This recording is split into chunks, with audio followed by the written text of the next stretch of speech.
But we have three great panelists today.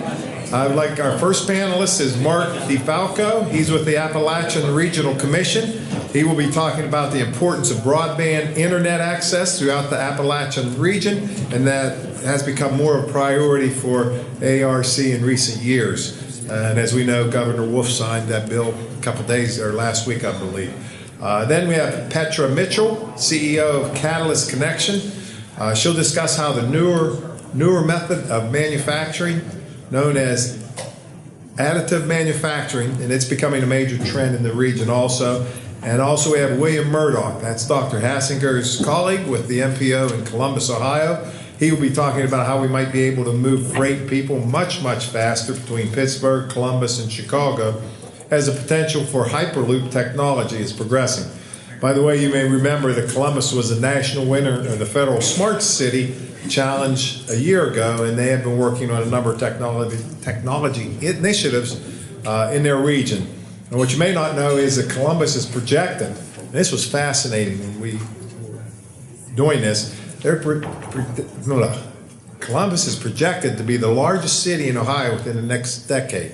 It's supposed to be bigger than Cleveland and Cincinnati, so the map is changing dramatically to our west, and that's why we need to know more about this technology and what's going on in our own future. So again, let's give our speakers time to get their points across. And if we have any time afterwards, we'll take questions. So all questions will be afterwards, and I think we're starting with you, Mark. Thank you. I'm sorry, we have Phil. Oh, all right. I'm sorry. Go with your film. Perfect.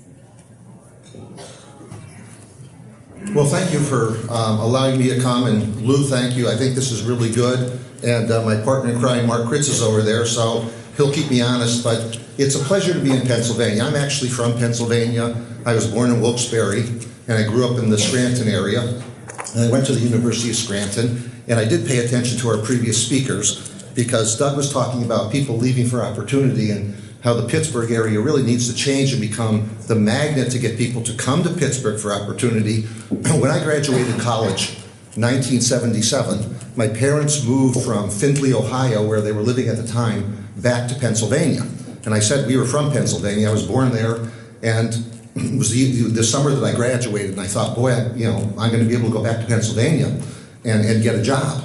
And they moved to Minersville, which is very close to Pottsville, which is about, I don't know, maybe 30, 40 miles north of Harrisburg. And I went back there, and they went there. I got there in October of 1977. And I got to tell you, I had a hell of a time finding work. It was, I had a college degree, and I could not find a job.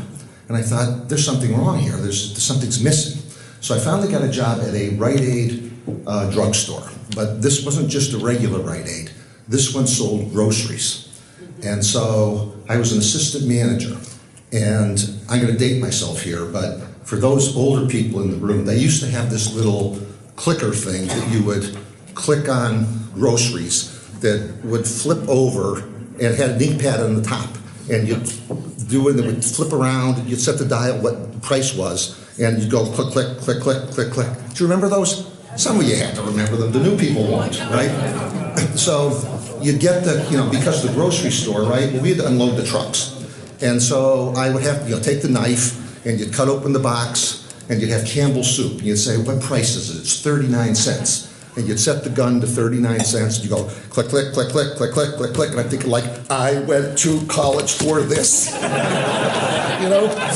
So I got an opportunity to go to Milwaukee, Wisconsin, and I started my career in telecom.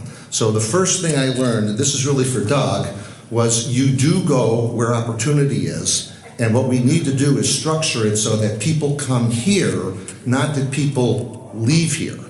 So my other little story before I really get going has to do with what James said about the public-private partnerships. So I work in Washington, D.C. I live in Fairfax, Virginia.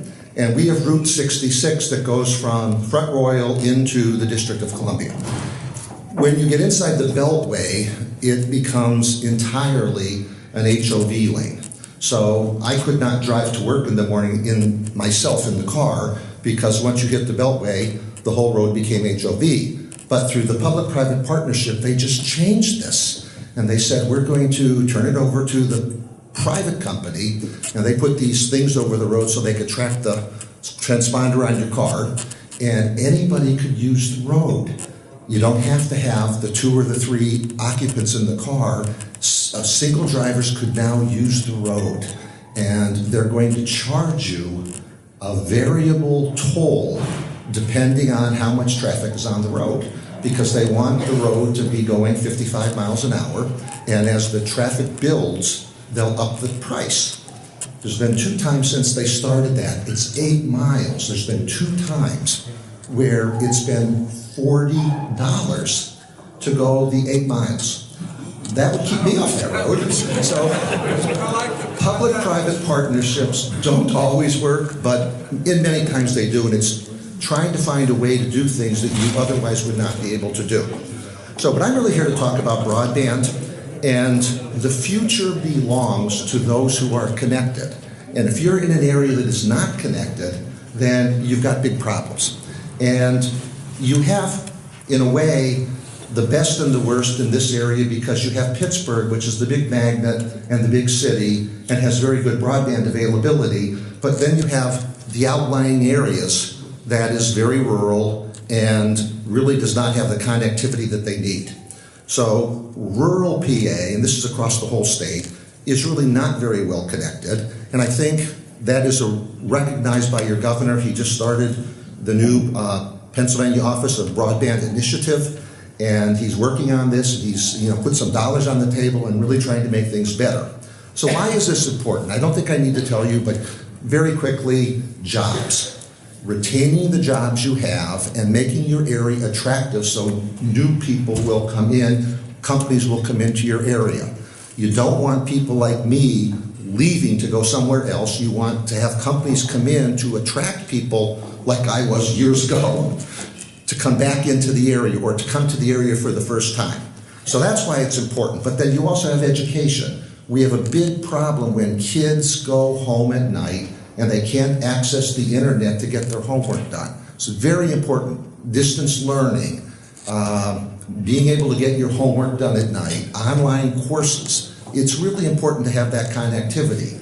The healthcare sector, you have a lot of healthcare in this area. With an aging population, the need for healthcare increases. With the veterans who return to these rural areas that need counseling, there is tremendous opportunity in telecounseling if you have the connectivity to make it work. So government, the list goes on and on in terms of why you need the connectivity. So we have a digital divide, and we used to call the digital divide the haves and the have-nots. You either had access or you didn't. Rural areas, for the most part, didn't. Urban areas, for the most part, did. But that has changed, because right now what you have is the unserved people. There's still the divide, but you also have underserved people. They have access, but it's not real fast access. And when you get into cities and urban areas, you're getting much quicker access. You're getting gigabit access. You're getting, maybe 100 or 500 megabit access. But the outlying areas, if they have anything, they're lucky if they have a cable company, because then they might have fairly good access. If they have DSL coming from the telephone company, it's probably very poor access. All right, so we have to find a way of trying to bridge that and make it better. Where are things going? They're going toward the need for increased access, faster speeds. Why? You have autonomous cars. We talked about that a little bit in the transportation panel. All right, he was talking, I think, more about electric cars, but you have the autonomous cars that are going to need the connectivity to be able to make this work. All right, where is that going to start? It's going to start in Pennsylvania, probably in Philadelphia, and maybe Pittsburgh. Perhaps it might get to Harrisburg, but you really think it's going to permeate to California, Pennsylvania. Okay, it'll be a long time coming. Why? Because the cost of the infrastructure to do that is just so expensive.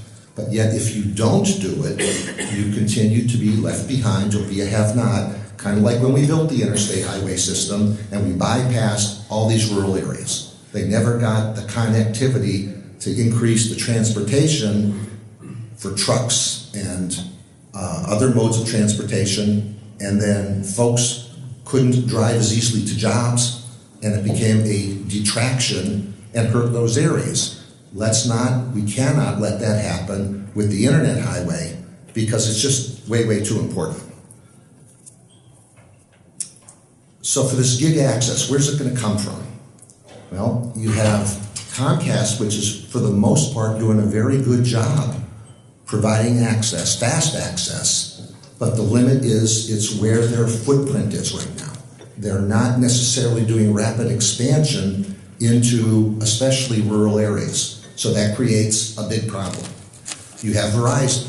Verizon is doing their Fios in the cities, although they announced that they were not going to continue to do Fios. They were going to try to fill in the gaps where the service is already available. They might consider expansion, but the expansion is going to be probably with the 5G, and I'll get into that in just a minute. You have Google doing gigabit networks where they're doing it, but if you look at the where, it's always the larger urban markets where they're deploying this new service.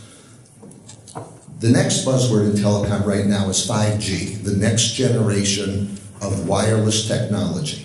What 5G is using something called microcells to be able to provide much faster access on your smartphone. And if you tether your smartphone to your computer, you'd have much faster access to your computer. For that to work, you need to have many, many more cell sites so that the distance between your phone and the cell site is much shorter, and therefore you could dramatically increase the speed. You could get 25, you could get maybe up to 100 megabits, no problem, using the 5G technology. But to make it work, and this is the important aspect to it, to make it work, you need to have fiber running to the new towers. So it's like with the cell phone system today. You put up the antenna, you put the radio on the antenna, it works great to reach your phone, but you need to have connectivity from that antenna to the network, and that's through fiber.